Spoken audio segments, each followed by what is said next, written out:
வணக்கம். இன்னைக்கு நாம ஜேம்ஸ் கிளியரோட அட்டாமிக் ஹேபிட்ஸ் புத்தகத்தோட சுருக்கத்தை கொஞ்சம் ஆழமா பார்க்க போறோம். நீங்க பகிர்ந்துகிட்ட இந்த நோட்ஸை வச்சு எப்படி ரொம்ப சின்ன சின்ன பழக்கங்கள் கூட பெரிய மாற்றங்களுக்கு அடித்தளமா அமையுதுன்னு அலசலாம். நிச்சயமா. இதோட நோக்கம் ரொம்ப நேரடியானது தாங்க. நல்ல பழக்கங்களை எப்படி சுலபமா உருவாக்கிக்கலாம், அதே சமயம் கெட்ட பழக்கங்களை எப்படி திறமையா உடைக்கலாம்னு சில நடைமுறை வழிகளை தெரிஞ்சுக்கிறது தான். உங்க ஆரோக்கியம், வேலை இல்ல உங்க ஒட்டுமொத்த வாழ்க்கை தரத்தை உயர்த்த நினைச்சீங்கன்னா அப்போ இந்த கலந்துரையாடல் நிச்சயம் உங்களுக்கு பயனுள்ளதா இருக்கும்னு நம்புறோம்.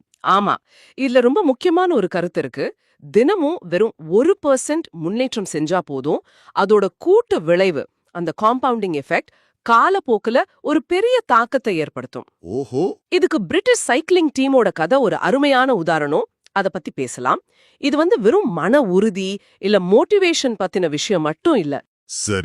சரி, நல்ல பழக்கங்களை நம்ம செய்யாம இருக்கவே முடியாத அளவுக்கு மாத்துறது, அப்புறம் கெட்ட பழக்கங்களை செய்யவே முடியாத ஒரு சூழலை உருவாக்குறது, அப்படி ஒரு சிஸ்டம், ஒரு அமைப்பை எப்படி உருவாக்குறது பத்தி தான் நாம இங்க பார்க்க போறோம். சூப்பர். அப்போ அந்த பிரிட்டிஷ் சைக்கிளிங் டீம் கதையிலிருந்தே ஆரம்பிக்கலாமா? ஆமா, நீங்க சொன்ன மாதிரி அவங்க நிலைமை ஒரு காலத்துல ரொம்ப மோசமா இருந்துச்சு இல்லையா? 1908ல இருந்து ஒரே ஒரு ஒலிம்பிக் தங்கம் தான் வாங்கியிருந்தாங்க. ஆமா, கிட்டத்தட்ட 110 வருஷமா டூர் டி பிரான்ஸ் போட்டியில எந்த பிரிட்டிஷ் வீரருமே ஜெயிக்கல. நிலைமை எந்த அளவுக்கு மோசம்னா, பெரிய சைக்கிள் கம்பெனிகள் கூட அவங்களுக்கு சைக்கிள் விற்க தயங்குனாங்க. நம்ம பேர் கிட்டுடுமோன்னு ஒரு பயம் அவங்களுக்கு. அப்படியா? ஆமா. ஆனா 2003ல டேவ் பிரைல்ஸ்ஃபோர்டுங்கிற அந்த பயிற்சியாளரை கூட்டு வந்தது ஒரு பெரிய திருப்பு முனையா அமைஞ்சது. அவரோட அணுகுமுறை கொஞ்சம் வித்தியாசமா இருந்துச்சுன்னு சொன்னீங்களே. சிறு லாபங்களின் திரட்டல், aggregation of marginal gains. Correct, aggregation of marginal gains. அதாவது சைக்கிள் ஓட்டுறது சம்பந்தப்பட்ட ஒவ்வொரு சின்ன விஷயத்திலையும் ஒரு 1% முன்னேற்றம் கொண்டு வர்றது. உதாரணத்துக்கு, சைக்கிள் சீட்டை இன்னும் கொஞ்சம் சௌகரியமா மாத்துறது, ஓட்டும்போது தசை சீக்கிரமா சூடாகாம இருக்க சூடாக்கப்பட்ட ஓவர் ஷாட்ஸ் பயன்படுத்துறது, டயர்ல ஆல்கஹால் தடவி கிரிப் அதிகமாக்குறது. இந்த மாதிரி நிறைய சின்ன சின்ன விஷயங்கள். பாக்க ரொம்ப சின்னதா தெரியுது. ஆமா, பாக்குறதுக்கு இது ரொம்ப சின்ன விஷயங்களா தெரியலாம். ஆனா இதோட கூட்டு விளைவு அதுதான் அசாதாரணமா இருந்துச்சு. 2008 பெய்ஜிங் ஒலிம்பிக்ஸ்ல இந்த டீம் அவங்க கலந்துட்ட பெரும்பாலான பந்தயங்கள்ல பதக்கம் வாங்கினாங்க. வாவ். இதுதான் அந்த 1% முன்னேற்றத்தோட சக்தி. கணக்குப்படி பார்த்தா கூட ஒரு வருஷம் தினமும் நீங்க 1% முன்னேறினா வருஷ கடைசியில கிட்டத்தட்ட 37 மடங்கு நீங்க மேம்பட்டிருப்பீங்க. 37 மடங்கா? ஆமா. பழக்கங்கள் ஒரு முதலீடு மாதிரி. அதோட பலன் உடனே தெரியாது. கூட்டு வெட்டி, அதாவது காம்பவுண்ட் இன்ட்ரெஸ்ட் எப்படி வேலை செய்யுதோ அதே மாதிரி தான் பழக்கங்களோட பலனும். கொஞ்ச நாள்ல பெருசா தெரியாது. சரி. ஆனா மாசங்கள், வருஷங்கள் போக போக பெரிய வித்தியாசம் தெரியும். இது நல்லதுக்கு மட்டும் இல்ல, கெட்டதுக்கும் இது பொருந்தும். இன்னைக்கு ஒரு ஜங்க் ஃபுட் சாப்பிட்டா உடனே எடை ஏறிடாது. ஆனா தொடர்ந்து செஞ்சா மெதுவா பாதிக்கும். அதோட நச்சு விளைவுகள் மெதுவா ஆனா உறுதியா நம்மள பாதிக்கும். அதனால இன்னைக்கு நாம ஜெயிச்சோமா தோத்தோமாங்கிறத விட முக்கியமானது என்னன்னா, நம்ம பழக்கங்கள் நம்மள சரியான பாதையில கொண்டு போகுதாங்கிறது தான். இது ரொம்ப முக்கியமான பாயிண்ட். ஆனா ஒரு பழக்கத்தை மாத்துறது ஏன் இவ்வளவு கஷ்டமா இருக்கு? சில சமயம் வருஷக்கணக்கா முயற்சி செஞ்சும் முடியறது இல்லையே. இந்த சுருக்கத்துல 2 முக்கிய காரணங்கள் சொல்றாங்க இல்லையா? ஆமா. ஒன்னு, நாம தப்பான விஷயத்த மாத்த முயற்சி பண்றோம். அதாவது நாம அடைய வேண்டிய இலக்கு, அந்த அவுட்கம் மேல மட்டும் கவனம் செலுத்துறோம். நாம யாரா இருக்கோங்கிற நம்ம அடையாளம், ஐடென்டிட்டி மேல கவனம் செலுத்தாம விட்டுடுறோம். ஓஹோ, அடையாளம். 2வது காரணம், நாம கையாளுற முறையே சரியில்லாம இருக்கலாம். அந்த அப்ரோச். இதுக்கு ஒரு புகைப்பிடிக்கிற ஒரு உதாரணம் சொல்றாங்க இல்லையா? அது நல்லா இருந்துச்சு. யாராவது சிகரெட் கொடுத்தா முதலாள் சொல்றாரு, வேண்டாம் நான் புகை நிறுத்த முயற்சி பண்றேன்னு. இது கேட்க சரிதான்னு தோணும். ஆனா அவர் மனசுக்குள்ள அவர் இன்னும் ஒரு புகைப்பிடிப்பவர் தான், அதை மாத்த முயற்சி பண்றவர். கரெக்ட், அவர் அடையாளம் மாறல. ஆனா 2வது ஆள் சொல்றாரு, வேண்டாம் நான் புகைப்பிடிக்கிற ஆள் இல்லைன்னு. இது ஒரு சின்ன வார்த்தை வித்தியாசம் தான், ஆனா இது அவரோட அடையாளத்தையும் மாத்துது. அவர் தன்னை இனி ஒரு புகைப்பிடிப்பவரா பார்க்கல. இது ரொம்ப ரொம்ப முக்கியமான புள்ளி. நம்ம நடத்தைய, பிஹேவியரை மாத்துறத விட நம்ம அடையாளத்தை, ஐடென்டிட்டிய மாத்துறதுல கவனம் செலுத்தணும். நாம யாரா இருக்க விரும்புறோமோ அதுல கவனம் செலுத்தணும். சரி. நீங்க உங்கள ஒரு ஆரோக்கியமான மனிதர்னு நம்ப ஆரம்பிச்சா, அப்புறம் உடற்பயிற்சி செய்யறதும் நல்லா சாப்பிடுறதும் அந்த அடையாளத்தோட ஒரு பகுதியா தானா மாறிடும். அந்த அடையாளத்தை நீங்க உங்களுக்கு நீங்களே நிரூபிக்கணும். எப்படி? எப்படி? சின்ன சின்ன வெற்றிகள் மூலமா. ஒவ்வொரு தடவை நீங்க ஜிம்முக்கு போகும்போதும் இல்ல ஒரு ஹெல்தி சாப்பாடு சாப்பிடும் போதும் நீங்க ஒரு ஆரோக்கியமான மனிதருங்கிறத நீங்களே உறுதிப்படுத்திக்கிறீங்க. ஓ, அப்போ அடையாளம் தான் அடித்தளம். இது புரியுது. சரி, இந்த பழக்கங்கள் எப்படி உருவாகுதுங்கிற அடிப்படை அறிவியல் என்ன? அந்த 1898ல எட்வர்ட் தோண்டைக் செஞ்ச பூனை பரிசோதனைய பத்தி சுருக்கமா சொல்றாங்கல்ல. ஆமா, தாண்டேக்கோட பூனை பரிசோதனை பூனைய ஒரு புதிர்பெட்டிக்குள்ள வச்சு அது ஒரு குறிப்பிட்ட நெம்புகோலை தட்டினா மட்டும் தப்பிக்க முடியுங்கிற மாதிரி செஞ்சிருக்காரு. ஆரம்பத்துல பூனை எங்கெங்கோ முட்டி மோதி கடைசியில எதேச்சியா அந்த நெம்புகோலை தட்டி வெளியே வந்துரும். ஆனா சில முறை இப்படி நடந்த பிறகு பூனைக்கு விஷயம் புரிஞ்சிடும். பெட்டிக்குள்ள போன உடனே நேரா போய் அந்த நெம்புகோலை தட்டிடும். இதுல இருந்து தாண்டேக் சொன்னது என்னன்னா, ஒரு செயல் திருப்தியான முடிவை கொடுத்தா அந்த செயலை நாம திரும்ப திரும்ப செய்வோம். இதுதான் பழக்கத்தோட அடிப்படை. சரி. இந்த சுருக்கம் இத 4 படிகளா பிரிக்குது. குறி, ஏக்கம், பதில்வினை, அப்புறம் வெகுமதி. 4 படிகள். Cue, craving, response, reward. ஆமா, சுருக்கமா சொன்னா, 1 குறி, எதையாவது பாக்குறோம், கேக்குறோம், உணர்றோம். இதுதான் மூளைய தூண்டி விடுற முதல் புள்ளி, உங்க போன் நோட்டிபிகேஷன் சவுண்ட் மாதிரி. ஓகே. 2 ஏக்கம். குறி, அந்த குறிய பார்த்ததும் நமக்கு ஒரு ஆசை வருது, ஒரு மாற்றத்தை எதிர்பார்க்கிறோம். அந்த நோட்டிபிகேஷன்ல என்ன இருக்குன்னு தெரிஞ்சுக்கிற ஆர்வம் மாதிரி. 3 பதில்வினை. அந்த ஏக்கத்தால நாம ஒரு செயலை செய்யறோம். அது ஒரு எண்ணமாவோ செயலாவோ இருக்கலாம், போன் எடுத்து பாக்குறது மாதிரி. 4 வெகுமதி. அந்த செயலை செஞ்சதால நமக்கு ஒரு திருப்தி கிடைக்குது, நம்ம ஏக்கம் பூர்த்தி ஆகுது, அந்த மெசேஜை படிச்சு திருப்தி அடைறது மாதிரி. சரி சரி. அப்ப மூளை இத கத்துக்குது, ஓகே இந்த செயல் திருப்தி தருது, இத திரும்ப செய்யலாம். இது ஒரு சைக்கிள் மாதிரி போகுது. ஆமா, இந்த 4 படிகளும் சேர்ந்ததுதான் ஒரு பழக்க வட்டம், ஹாபிட் லூப். ஒரு பழக்கம் உருவாகணும்னா இந்த 4ம் இருக்கணும். இதுல ஏதாவது ஒன்னு பலவீனமா இருந்தா கூட பழக்கம் நிலைக்காது. இந்த வட்டத்தை புரிஞ்சுகிட்டா நல்ல பழக்கங்களை எப்படி உருவாக்குறது, கெட்ட பழக்கங்களை எப்படி உடைக்கிறதுன்னு நமக்கு ஒரு வழி தெரியும். சூப்பர். அப்போ இந்த 4 படிகளை வச்சு இப்போ 4 விதிகளை பத்தி பார்க்கலாம். முதல் விதி, மேக் இட் ஆப்வியஸ், அதாவது தெளிவாக தெரியப்படுத்துங்கள். இதுக்கு ஒரு துணை மருத்துவ பணியாளர், ஒரு பாராமெடிக் கதை சொல்றாங்க இல்ல.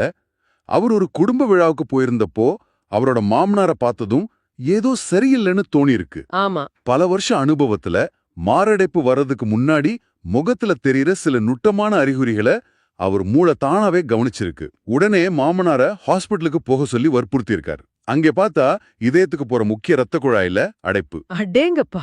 சரியான நேரத்துல கண்டுபிடிச்சதால உயிர் பிழைச்சிருக்காரு. இங்க பாருங்க, அந்த அறிகுறி, அந்த கியூ நேரடியா தெளிவா இல்ல, ஆனா அவர் மூளை அதை கவனிக்க பழகிருக்கு. நம்ம பழக்கங்களுக்கும் இப்படிதான். பல சமயம் நம்ம ஏன் ஒரு செயலை செய்யறோன்னே நமக்கு தெரியாது, ஏன்னா அந்த குறி நம்ம ஆழ் மனசுல பதிஞ்சிருக்கு. கரெக்ட். அதனால முதல் படி நம்ம பழக்கங்களையும் அதுக்கான குறிகளையும் கவனிக்கிறது.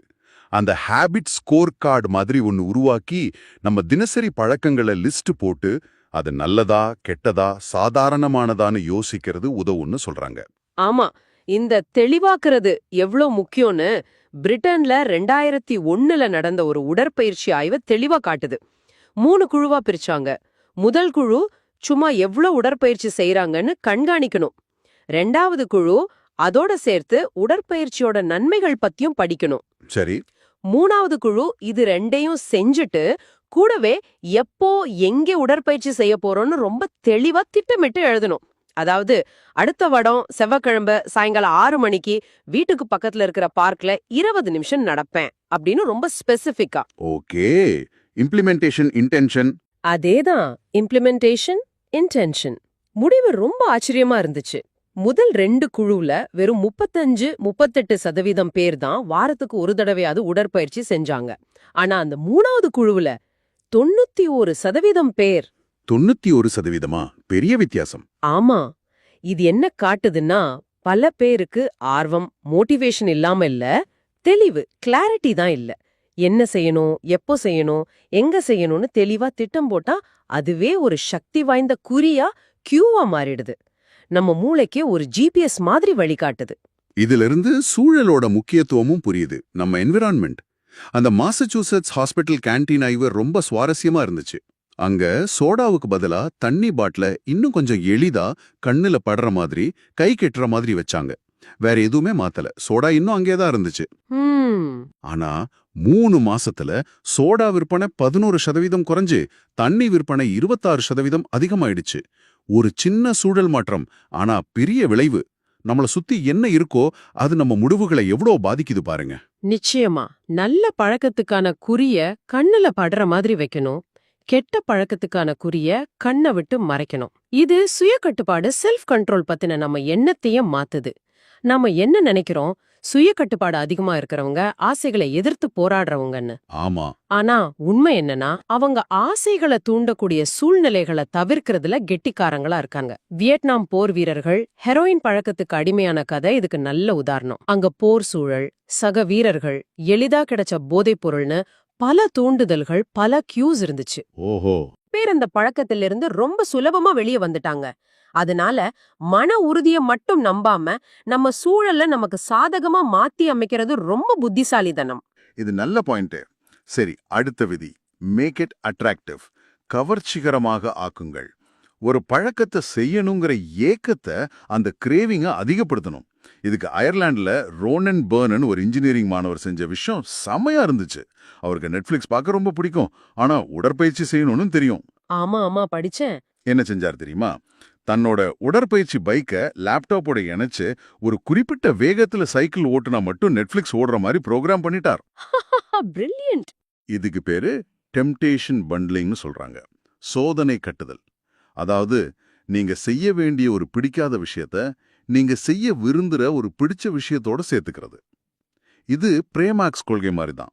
சிம்பிளா சொன்னா, ஹோம்ஒர்க் முடிச்சா வீடியோ கேம் விளையாடலாம்னு சொல்ற மாதிரி. கரெக்ட். உடற்பயிற்சி செய்யும்போது மட்டும் பிடிச்ச பாட்டு கேட்கறது இல்ல பிடிச்ச பாட்காஸ்ட் கேட்கறதுன்னு வச்சுக்கிட்டா உடற்பயிற்சி செய்யறதே கொஞ்சம் சுவாரஸ்யமா மாறிடும். நிச்சயமா இது ஒரு நல்ல உத்தி. நம்ம பழக்கங்களை நாம மட்டும் தீர்மானிக்கிறது இல்லைன்னு சொல்றாங்க. நம்மள சுத்தி இருக்கிறவங்க, நம்ம சமூகம், எதுக்கோ பெரிய பங்கு இருக்கு. நாம சின்ன வயசுல நம்ம பெற்றோர்கிட்ட இருந்தோ நண்பர்கள் கிட்ட இருந்தோ பழக்கங்களை கத்துக்கிறோம். ஒரு ஆய்வு கூட சொல்லுது, உங்க நெருங்கிய நண்பர் குண்டா இருந்தா நீங்க குண்டாகிறதுக்கான வாய்ப்பு 57% அதிகம்னு. 57%? நம்பவே முடியலையே. ஆமா, இது ஒரு விதமான சமூக அழுத்தம், பியர் பிரஷர். ஆனா இதே நமக்கு சாதகமா பயன்படுத்திக்கலாம். நீங்க எந்த மாதிரி பழக்கத்தை வளர்த்துக்க விரும்புறீங்களோ அந்த பழக்கம் இயல்பா செய்யப்படுற, பாராட்டப்படுற ஒரு குழுவுல, ஒரு கலாச்சாரத்துல சேர்றது ரொம்ப உதவியா இருக்கும். அது சரிதான். உங்களை சுத்தி ஓடுறவங்க இருந்தா நீங்களும் ஓட ஆரம்பிக்கிறது சுலபம். உங்களை சுத்தி புத்தகம் படிக்கிறவங்க இருந்தா நீங்களும் படிக்க ஆரம்பிப்பீங்க. கெட்ட பழக்கங்களை மாத்தவும் இது உதவும் நினைக்கிறேன். சில சமயம் நம்ம ஒரு பழக்கத்தை ஏன் செய்யறோம்னு தெரியாது. அதை நிறுத்துறதுக்கு அந்த பழக்கத்தை பத்தின நம்ம பார்வையே மாத்தலாம்னு சொல்றாங்க. நான் காலையில சீக்கிரம் எந்திரிக்க வேண்டும்னு நினைச்சா அது ஒரு பாரமா தோணும். ஆமா, ஒரு கட்டாய மாதிரி. அதுக்கு பதிலா நான் காலையில சீக்கிரம் எந்திரிச்சு அந்த அமைதியான நேரத்தை அனுபவிக்க போறேன், இல்ல ஆரோக்கியமா சாப்பிட எனக்கு கிடைச்சிருக்கு அப்படின்னு வேண்டும், ஹேவ் டு என்பதை கிடைத்திருக்கு, கெட் டுன்னு மாத்தி யோசிச்சா, ஆஹா, அந்த மனநிலையே மாறும். Perspective shift. ஆமா, அந்த செயல் மேல ஒரு நேர்மறை பார்வை வரும். இது அந்த பழக்கத்தை இன்னும் கொஞ்சம் கவர்ச்சிகரமா மாத்தும். அருமை. சரி, அடுத்து 3வது விதி, மேக் இட் ஈஸி. எளிதாக்குங்கள். பழக்கம்ங்கிறது என்ன? திரும்ப திரும்ப ஒரு செயலை செய்யறதால அது தானியங்கி, ஆட்டோமேட்டிக் ஆகிறது தான். நம்ம மூளையில அதுக்குன்னு ஒரு பாதை உருவாகிடுது. ஒரு பழக்கம் உருவாக எவ்வளவு நாள் ஆகுதுங்கிறத விட எவ்வளவு அடிக்கடி அதை செய்யறோங்கிறது தான் முக்கியம். Frequency is key. Number of repetitions. ஆமா, எவ்வளவு தடவை திரும்ப செய்யறோமோ அவ்வளவு வேகமா அது பழக்கமா மாறும். அதனால ஒரு பழக்கத்தை உருவாக்க அதை செய்யறத சுலபமாக்கணும். இது குறைந்த முயற்சி விதி, லா ஆஃப் லீஸ்ட் எஃபர்ட்டோட நேரடி தொடர்பு. மனுஷங்க இயல்பாவே சுலபமான வழியை தான் தேர்ந்தெடுப்பாங்க. அது உண்மைதான். ஒரு செயல் கஷ்டமா இருந்தா அது செய்ய தயங்குவோம். அதனால நல்ல பழக்கங்களை செய்யறதுக்கு இருக்கிற தடைகளை, அந்த ஃப்ரிக்ஷனை குறைக்கணும். ஆமா, இப்ப யோசிச்சா பல டெக்னாலஜியே இதுதான் செய்யுது. ஆன்லைன்ல ஷாப் பண்றது, உணவு டெலிவரி பண்றது எல்லாமே தடைகளை குறைக்குது இல்லையா? நம்ம பழக்கங்களுக்கும் இதை பயன்படுத்தலாம். உடற்பயிற்சி செய்யணுமா, நாள் ராத்திரியே அதுக்கு தேவையான ட்ரெஸ், ஷூ எல்லாம் எடுத்து வச்சுட்டா காலையில செய்யறது சுலபம். கரெக்ட். ஆரோக்கியமா சாப்பிடணுமா, வார இறுதியில காய்கறியை நறுக்கி வச்சுக்கலாம். இப்படி சின்ன சின்ன தடைகளை குறைக்கிறது பெரிய வித்தியாசத்தை ஏற்படுத்தும். இத செய்ய ஒரு சூப்பர் டெக்னிக் இருக்கு. 2 நிமிட விதி, 2 மினிட் ரூல். எந்த புது பழக்கத்தை தொடங்கினாலும் அதை 2 நிமிஷத்துல செய்யற மாதிரி சுருக்கிக்கணும். 2 நிமிஷமா? ஆமா. உதாரணத்துக்கு, தினமும் புத்தகம் படிக்கணும்னு நினைக்கிறீங்களா? அத தினமும் ஒரு பக்கம் படிப்பேன்னு மாத்துங்க. தினமும் 30 நிமிஷம் தியானம் செய்யணுங்கிறத தினமும் 1 நிமிஷம் கண்ணை மூடி உட்காருவேன்னு மாத்துங்க. ஓகே, புரியுது. நோக்கம் என்னன்னா பழக்கத்தை தொடங்குறத மிக மிக சுலபமாக்குறது. அந்த முதல் 2 நிமிஷம் செஞ்சுட்டா அப்புறம் தொடர்ந்து செய்யறது சுலபம். ஒரு பக்கம் படிச்ச பிறகு பிடிச்சிருந்தா இன்னும் 2 பக்கம் படிக்கலாம். 1 நிமிஷம் தியானம் செஞ்சதும் நல்லா இருந்தா 5 நிமிஷம் தொடரலாம். அந்த ஆரம்ப தயக்கத்தை உடைக்கிறது தான் இந்த விதியோட நோக்கம். இதுக்கு பேரு பழக்கத்தை வடிவமைத்தல், ஹேபிட் ஷேப்பிங்னு சொல்றாங்க இல்லையா? ஆரம்பத்துல சுலபமா தொடங்கி போக போக கடினமாக்கலாம். அதேதான் ஹேபிட் ஷேப்பிங். இது நல்ல பழக்கத்துக்கு. சரி, கெட்ட பழக்கத்தை நிறுத்தணும்னா? அதுக்கு தடைகளை அதிகப்படுத்தணும். ஆப்போசிட். விக்டர் யுகோவோட கதை ஞாபகம் வருது. தி ஹன்ச்பேக் ஆஃப் நோட்ரேடேம் எழுதும்போது ஒரு புத்தகத்தை முடிக்க வேண்டிய கட்டாயம், ஆனா தள்ளி போட்டுக்கிட்டே இருந்திருக்காரு. ஆமாமா. கடைசியா அவரோட எல்லா நல்ல உடைகளையும் ஒரு பெட்டியில வச்சு பூட்டி சாவியை தூக்கி போட்டாராம். வெறும் போர்வை மாதிரி ஒன்ன மட்டும் வச்சுக்கிட்டு வெளியே போக முடியாம உட்கார்ந்து எழுதி முடிச்சாராம். ஹாஹா, இது கொஞ்சம் எக்ஸ்ட்ரீம் தான். ஆமா, கொஞ்சம் ஓவரா தெரியலாம். ஆனா கருத்து என்னன்னா, கெட்ட பழக்கத்தை செய்யறதுக்கு தடைகளை அதிகப்படுத்தணும். டிவியை பார்க்கறது பிரச்சனையா? அதை படுக்கையில இருந்து எடுத்துடுங்க. சோஷியல் மீடியாவா? ஆப்ஸை டெலீட் பண்ணுங்க. தடைகளை உருவாக்குங்க. மிகச்சரி. சரி, இப்போ கடைசி விதி. Make it satisfying. திருப்திகரமாக ஆக்குங்கள். நடத்தை மாற்றத்தோட மிக முக்கியமான விதி இதுதான். ஒரு செயல் செஞ்சதும் நமக்கு திருப்தி கிடைச்சா அதை திரும்ப செய்வோம். தண்டனை கிடைச்சா அதை தவிர்ப்போம். பிரச்சனை என்னன்னா, நம்ம மூளை உடனடி திருப்திய, இம்மீடியட் கிராட்டிஃபிகேஷனை தான் தேடுது. ஆமா, இப்போ சந்தோஷம் வேணும். கெட்ட பழக்கங்கள் பெரும்பாலும் உடனடி இன்பம் கொடுக்குது, சிகரெட், சக்கரை மாதிரி. ஆனா நீண்ட காலத்துல வலி கொடுக்குது. நல்ல பழக்கங்கள், அதாவது உடற்பயிற்சி, சேமிப்பு, இதெல்லாம் ஆரம்பத்துல கஷ்டமா இருக்கலாம், உடனடி திருப்தி கம்மியா இருக்கலாம், ஆனா நீண்ட காலத்துல பெரிய நன்மை கொடுக்கும். சரி. அதனால ஒரு நல்ல பழக்கத்தை தக்க வைக்க அது செஞ்ச உடனே ஒரு சின்ன திருப்தியாவது நம்ம உருவாக்கிக்கணும். ஏன்னா நம்ம மூளை எதிர்கால பலன்களை விட உடனடி பலன்களுக்கு தான் அதிக முக்கியத்துவம் கொடுக்கும். அப்போ நல்ல பழக்கத்தை எப்படி உடனடியா திருப்திகரமா மாத்துறது? ஒன்னு, நம்ம முன்னேற்றத்தை கண்காணிக்கிறது. ட்ராக்கிங். பெஞ்சமின் பிராங்க்லின் கதை சொன்னீங்களே, அவரு கடைபிடிக்க நினைச்ச 13 நற்பண்புகளை ஒரு நோட்ல தினமும் குறிச்சு வைப்பாராம். ஒவ்வொரு நாளும் அதை டிக் பண்றதே ஒரு சின்ன திருப்தி பெறும். ஆமா, அது ஒரு விஷுவல் கியூ. ஒரு பழக்கத்தை செஞ்சதும் ஒரு கேலண்டர்ல மார்க் பண்றது இல்ல ஒரு ஆப்ல பதிவு பண்றது, இதெல்லாம் உடனடி திருப்தியை கொடுக்கும். இன்னொன்னு, சின்னதா ஒரு வெகுமதி கொடுத்துக்கிறது. ஒரு வாரம் தவறாம உடற்பயிற்சி செஞ்சா வார இறுதியில பிடிச்ச படம் பார்க்கறது மாதிரி. கரெக்ட். இந்த பழக்கத்தை கண்காணித்தல், ஹேபிட் ட்ராக்கிங், ரொம்ப சக்தி வாய்ந்தது. ஏன்னா இது மத்த விதிகளையும் பலப்படுத்துது பாருங்க. 1, நீங்க உங்க ட்ராக்கரை பார்க்கும்போது என்ன செய்யணுங்கிறது தெளிவா ஆப்வியஸா தெரியுது. ஆமா. 2, உங்க முன்னேற்றத்தை பார்க்கும்போது, அந்த ஸ்ட்ரீக் போகும்போது அது ஒரு உந்துதலா அமையுது, பழக்கத்தை கவர்ச்சிகரமா மாத்துது. 3, ஒவ்வொரு நாளும் அந்த பழக்கத்தை செஞ்சு முடிச்சு அதை டிக் பண்ணும்போது அது ஒரு திருப்தியை கொடுக்குது. ஆஹா, இன்னைக்கும் செஞ்சுட்டோம் அப்படின்னு. இதுக்கு சில டிப்ஸ் சொல்றாங்கல்ல? ஆமா. ஒரு டைரி இல்ல ஆப் பயன்படுத்துங்க. தெளிவான இலக்கு வைங்க. தினமும் ட்ராக் பண்ணுங்க. ஒரு நாள் தவறினாலும் பரவாயில்ல, அடுத்த நாள் தொடருங்க. சின்ன வெற்றிகளை கொண்டாடுங்க. அப்பப்போ உங்க முன்னேற்றத்தை ரிவ்யூ பண்ணுங்க. திருப்தியை பத்தி பேசும்போது இன்னொன்னு ஞாபகம் வருது. பொறுப்புக்கூறல் கூட்டாளி, அக்கௌண்டபிலிட்டி பார்ட்னர். அதாவது நம்ம இலக்குகளை இன்னொருத்தர்கிட்ட சொல்லி அவங்க நம்மள கண்காணிக்கிற மாதிரி வச்சுக்கிறது. யாரோ நம்மள பாக்குறாங்கன்னு தெரிஞ்சா நாம கொஞ்சம் சரியா இருப்போம் இல்லையா? நிச்சயமா. தப்பு செஞ்சா பதில் சொல்லணுங்கிற ஒரு சின்ன பயம், இல்ல அவங்க ஏமாற்றக்கூடாதுங்கிற எண்ணம் நம்மள சரியா நடக்க வைக்கும். இது ஒரு உடனடி விளைவை உருவாக்குது. ஆனா இந்த பார்ட்னர் எப்படி இருக்கணும்? நம்மள நம்புற, மதிக்கிற, அதே சமயம் நேர்மையா நம்ம தப்ப சுட்டி காட்டுற ஒருத்தரா இருக்கணும்னு நினைக்கிறேன். ஆமா, ரொம்ப முக்கியம். அவங்க கிட்ட நம்ம இலக்குகளை தெளிவா சொல்லிட்டு அப்பப்போ நம்ம முன்னேற்றத்தை பகிர்ந்துக்கணும். சரி, இந்த 4 விதிகளையும் பயன்படுத்தி ஒரு பழக்கத்தை உருவாக்கிட்டோம். அது தானாவும் நடக்க ஆரம்பிச்சிடுச்சு. இதுக்கப்புறம் என்ன?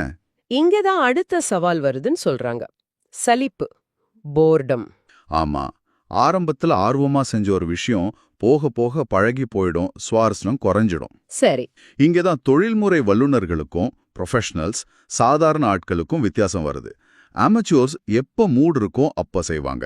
ஆனா ப்ரொஃபஷனல்ஸ் சலிச்சாலும் வலிச்சாலும் சோர்வா இருந்தாலும் தொடர்ந்து செய்வாங்க. Consistency is key. ஓகே. பழக்கங்களோட ஒரு சின்ன பிரச்சனை என்னன்னா, நாம் அதை யோசிக்காம செய்ய ஆரம்பிச்சதும் சின்ன சின்ன தவறுகளை கவனிக்காம விட்டுடலாம். காலணி கட்டுற மாதிரி விஷயங்களுக்கு இது பரவாயில்ல.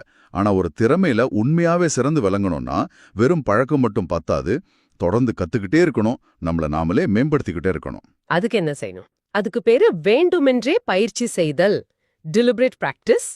அதாவது நமக்கு எது கஷ்டமா இருக்கோ அதுல கவனம் செலுத்தி பயிற்சி செய்யறது, ஃபீட்பேக் வாங்கி சரி செஞ்சுக்கிறது, சுய திருப்தி அடையாம தொடர்ந்து முன்னேற்றத்தை தேடணும். அருமை. அப்போ இந்த ஆழமான அலசல்ல இருந்து நாம எடுத்துக்க வேண்டிய முக்கிய செய்தி ரொம்ப தெளிவு.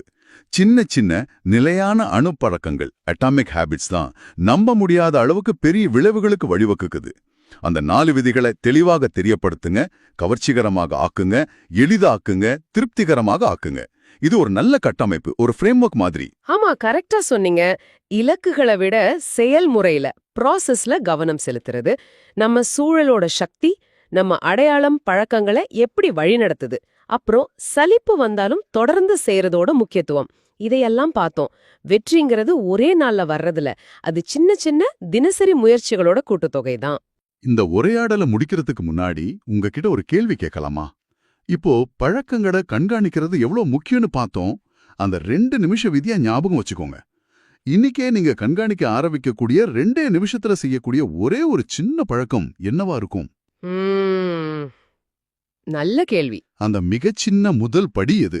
தினமும் வெறும் 1% முன்னேறுனா அது ஒரு வருஷத்துல உங்களை எங்க கொண்டு போகும்னு கொஞ்சம் யோசிச்சு பாருங்க.